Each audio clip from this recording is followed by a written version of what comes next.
Khairun nas anfa'uhum linnas. Orang tuanya itu berdoa ingin supaya anaknya soleh, diberi nama soleh.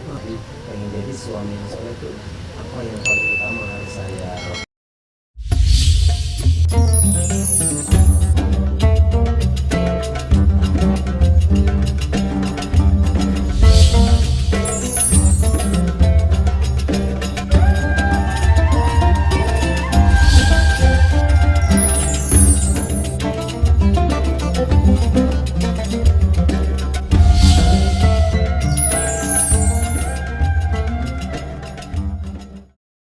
Jangan lupa donasi untuk keberlangsungan FAT TV ini.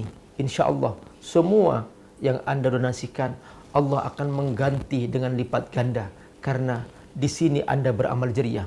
Ayo bergabung dalam dakwah FAT TV. Semoga Allah berkahi. Assalamualaikum warahmatullahi wabarakatuh. Bertemu kembali wahai saudaraku bersama Abi dan Bang Denny tentang keluarga hanya di FAT TV. Abi akan membahas kali ini tentang bagaimana menjadi seorang suami yang soleh. Soleh itu apa artinya? Dari kata soluha yaslahu, artinya membawa maslahat. Jadi soleh itu artinya membawa kemaslahatan. Membawa kemaslahatan bagi dirinya dengan cara mentaati Allah, melaksanakan ibadah kepada Allah, sholat 5 waktu, selalu berzikir kepada Allah, berpuasa Ramadan, pergi haji jika dia mampu, dan selalu berbagi. Begitulah seorang yang soleh. Juga membawa kemaslahatan bagi orang lain, bahwa dia wujudnya bermanfaat bagi orang lain, bermanfaat bagi keluarganya, bermanfaat bagi istrinya, bermanfaat bagi anaknya, membawa kemaslahatan bagi orang lain. Khairun nas anfa'uhum linnas. Paling baiknya manusia adalah yang paling bermanfaat bagi orang lain. Jadi begitulah pribadi soleh, dan begitulah suami yang soleh. Jadi dia benar-benar hadir dalam rumahnya menjadi panutan dan contoh terbaik bagi keluarganya. Ingin tahu gimana selanjutnya lebih dalam? Abi akan diskusikan bersama Bang Denny, insyaallah. Abi, Ya. Tadi bagaimana pria bisa menjadi suami yang soleh? Iya. Tadi penjabaran dari Abi luar biasa. Ini Bang Denny kan suami nih. Iya. Iya. Nah, tapi yang lebih berarti kan ada banyak hal yang bisa dilakukan seorang laki-laki yang sudah menikah untuk menjadi suami yang soleh. Benar. Tapi mertua saya tanpa melakukan apa-apa dia sudah menjadi suami yang soleh, karena namanya soleh wahyu. Allah Akbar. Pas soleh wahyu, berarti dia udah menjadi suami yang soleh ya. Berarti itu termasuk doa Bang Itu Denny. berkah bagi doa Jadi, benar-benar. jadi orang tuanya itu berdoa ingin supaya anaknya soleh, diberi nama soleh. Wah, Masya Allah. kan saya kalau punya anak laki lagi, Iya. saya mau kasih nama soleh. Allah Akbar. Iya. Iya. Nah, tapi kalau menyangkut tentang suami yang soleh, berarti gimana sih? Kadang kan kita juga suami kadang masih suka ego, Bi. Terus masih suka kadang belum melakukan yang terbaik untuk istri dan anak-anak. Hal yang paling penting kalau saya terlebih baik, Abi pengen jadi suami yang soleh itu apa yang paling utama harus saya lakukan? Pertama, sayang istri. Nabi setiap selesai sholat subuh duduk di masjid sampai matahari terbit, masuk duha, sholat duha, lalu pulang Nabi. Yang pertama Nabi lakukan langsung mengecup keningnya, langsung Nabi mendoakan. Karena Nabi istrinya banyak, maka Nabi gilir. Istri pertama, istri kedua, istri ketiga, semua diberi kesempatan yang sama setiap hari. Nabi kunjungi rumah istri pertama, Nabi mendoakan, mengecup dan mendoakan, terus sampai selesai. Siangnya habis sholat zuhur, Nabi balik lagi, ulangi lagi, mengecup, mendoakan. Semua istrinya. Kita kadang istri satu aja nggak sempat itu Bang Denny. Iya. Terus minta istri kedua, ketiga lagi. Istri satu aja seringkali gak kebagian hari kita. Benar. Ini Nabi lebih dari satu, Masya Allah, luar biasa. Benar-benar contoh kalau suami yang soleh sudah ikuti Nabi aja. Iya. Nah, pokoknya istri itu bahagia. Kalau dikecup kening, dia bahagia. Masya Allah, senang sekali. Apalagi didoakan, dia bahagia sekali. Nah, ini namanya pendekatan kasih sayang. Nah, yang kedua, pendekatan cinta. Cinta. Istri butuh kepuasan rohani. Maka suami harus pandai-pandai memberikan kepuasan kepada istri. Pandai-pandai bermain-main dengan dia. Jadi Nabi ketika bersama Aisyah, Aisyah sangat muda, Masya Allah, luar biasa Aisyah Bang Denny. Nah, begitu sampai di rumah, kata Aisyah, Nabi ngajak bermain-main, ngajak lomba lari sama Aisyah. Nah, begitu Nabi menang, Aisyah merasa kalah. Dia nampak kecewa mukanya. Kata Nabi, lari lagi. Nabi mengalah pada yang kedua, Aisyah menang. Aisyah berbinar-binar mukanya, dia bahagia karena dia merasa menang. Subhanallah, sampai kata Aisyah, igtasaltu ana wa Rasulullah fi ina'in wahid. Aku selalu mandi bersama Nabi dalam satu kamar mandi, berduaan. Faro'ani wa ra'aituhu. Nabi melihat aku melihat Nabi.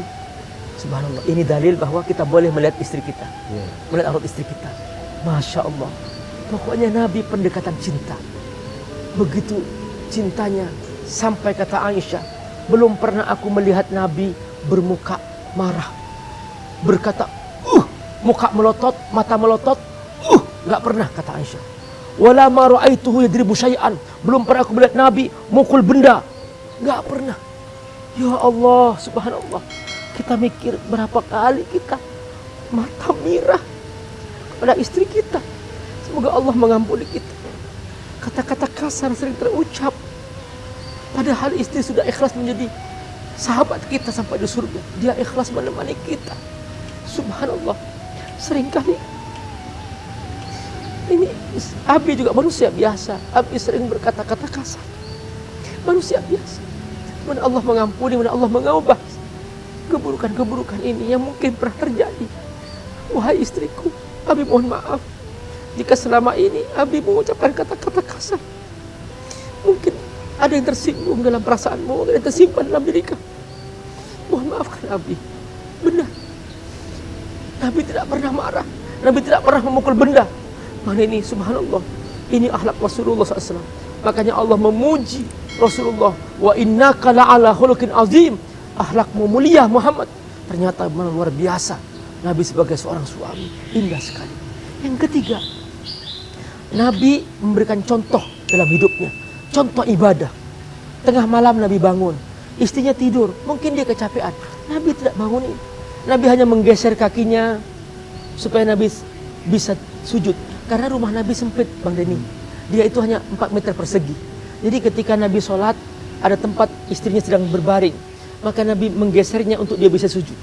Setelah itu dikembalikan lagi, Nabi berdiri lagi sholat. Allahu Akbar. Nabi tidur di atas sehelai tikar yang kasar. Begitu Nabi terbangun, ada bekas tikar di pipinya. Sahabat melihat, wahai Rasul, ma ra'yuk afrish alaikal hasir. Aku hamparkan kain yang empuk. Kau tidak pantas tidur di atas tikar yang berbekas itu. Nabi bersabda, mali walid dunya illa karajulin yadhillu tahta syajarah. Perumpamaanku dengan dunia hanya seperti orang yang berteduh di bawah pohon. Setelah itu dia pergi, pohonnya nggak dibawa kan? Iya, dunia seperti ini. Kita meninggal, rumah nggak dibawa, mobil nggak dibawa. Ya Allah, Nabi sangat sabar, tapi Nabi sangat sayang. Nabi memberikan contoh ibadah. Istrinya bercerita, Aisyah bercerita sampai dia mengatakan, ya Rasulullah,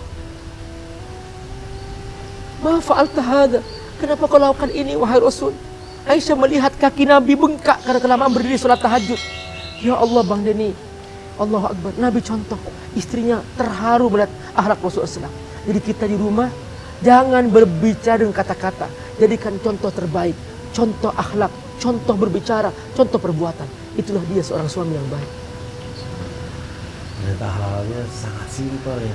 Mohon maaf ini saya agak emosi. Iya, saya juga Ya Allah. jadi ingat semua yang mungkin kata-kata kasar yang pernah saya ucapkan ke istri saat-saat saya lagi selisih paham. Ternyata mungkin ke depan semoga semuanya jadi lebih baik sikap saya ke istri juga. Amin, insyaallah. Saudaraku rahmatullah, selalu penting berbicara tentang rumah tangga. Jangan kemana-mana, tetap di FAT TV bersama Abi dan Bang Denny. Semoga Allah berkahi. Assalamualaikum warahmatullahi wabarakatuh. Assalamualaikum warahmatullahi wabarakatuh. Virus corona sudah kita sadari bahwa begitu cepat menyebar dan sudah banyak yang jadi korban, dan saatnya kita turun tangan untuk memberikan bantuan kepada mereka. Teman-teman AJT semuanya sudah siap siaga dan sudah membangun posko di hampir seluruh belahan bumi Indonesia yang kita cintai ini. Abi kali ini ingin mengajak teman-teman dermawan semua dimanapun Anda berada. Ayo kita bergabung dalam jihad harta. Nah, sekarang dampak corona bukan hanya sakit. Benar kita membantu secara medis, kita membantu mereka, benar, oke. Tapi ternyata sudah mulai banyak nih sahabat-sahabat kita, saudara-saudara kita sebangsa setanah air yang mereka sudah kehilangan pekerjaan, banyak yang sudah kelaparan, banyak yang mereka sudah tidak mampu lagi untuk memberikan nafkah keluarganya. Berapapun harta kita, kalau kita infakkan dengan Allah, pasti Allah ganti. Dan Allah tidak pernah mengingkar janji. Kalau kamu berinfak, aku jamin, kata Allah, itu hutangku kepadamu. Dan kalau aku berhutang kepadamu, aku menjamin aku akan membayar lebih banyak lagi dengan lipat ganda tak terhingga. Membantu saudara-saudara kita yang terdampak corona karena mereka kehilangan pekerjaan, kehilangan nafkah. Bantu mereka.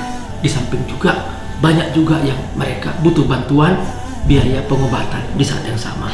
Nah, kita bergabung dengan indonesiadermawan.id dengan hashtag bersama lawan corona. Assalamualaikum warahmatullahi wabarakatuh.